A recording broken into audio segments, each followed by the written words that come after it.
আমরা 11টা গরু নিয়ে আসতে পারবো। আচ্ছা, মানে কোন জায়গা থেকে আসছে? এগুলো জামালপুর, ইসলামপুর, নোয়ারপাড়া এলাকা থেকে নিয়ে আসছে। কি কি জাতের গরু আছে?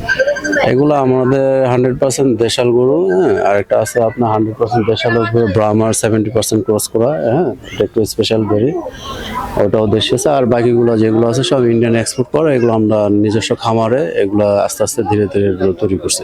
আচ্ছা, এই হাটে ক্রেতার সংখ্যা আসলে কেমন? তা আপনাদের কি মনে হয়? ক্রেতার সংখ্যা আসলে এখনো ওইভাবে আসে না, মানুষজন আসা শুরু করতেছে।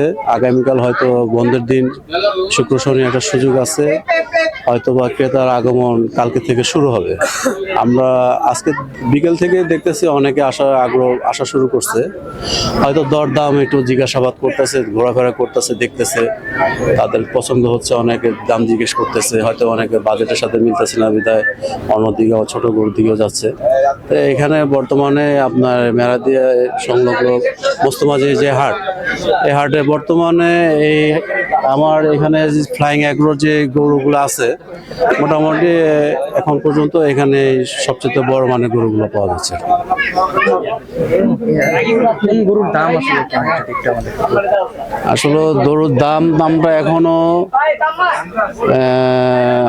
যারা কাস্টমার তাদের কাছ থেকে এখনো আশাজনক সাড়া পাচ্ছি না, কিন্তু আমরা যেটা দাম চাচ্ছি হয়তোবা কথা বলে হয়তোবা আমরা একটা দাম নির্ধারণ করে হয়তোবা একটু কিছু করবো আর কি।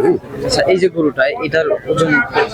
এটার ওজন আমরা এটা 14+ পেতে পারি আসলে।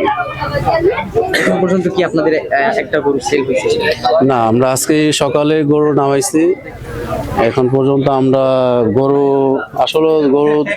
মাত্র ডিসপ্লে সকাল থেকে আমরা কিছু করতে পারি নাই। এখন সেল হয় না আমাদের, ইনশাল্লাহ হয়ে যাবে, সময় আছে যেহেতু।